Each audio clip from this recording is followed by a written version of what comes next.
అవతల ధర్మయుద్ధం చేసేవాడు కాదు మన ప్రత్యర్థి. వాడికి తెలిసిన విద్య అడ్డంగా కొట్టడం, అది గమనిస్తూనే ఉన్నాం. అది ఈసీ కావచ్చు, ఇంకోటి కావచ్చు. దయచేసి ప్రతిదీ మా టార్గెట్ మనది ఇది అనే దృష్టిలో పెట్టుకుని దానికి తగినట్టు తెలుసుకోండి.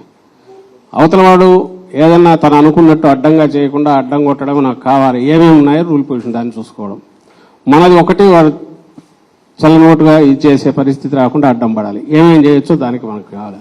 సో కన్వీనియంట్ మనకు అనుకూలంగా అవతలవాడు ఆటలు సాకుండా చేసేట్టు ఆ రూల్ని ఎట్లా ఇది చేసుకోవాలి, అవసరమైతే దాని వరకు ఎంతవరకు ఫైట్ చేయాలి అనేది మనం కంఫర్టబుల్గా బ్రహ్మాండంగా వస్తున్న దాంట్లో డౌట్ లేదు. అయితే వాళ్ళ ఆటలు సాగనివ్వకుండా ఎట్లా చేయాలనేది మనం చేసేది మన టార్గెట్. అది మళ్ళీ అధికారంలోకి వస్తున్నాం, బ్రహ్మాండంగా వస్తున్నాం.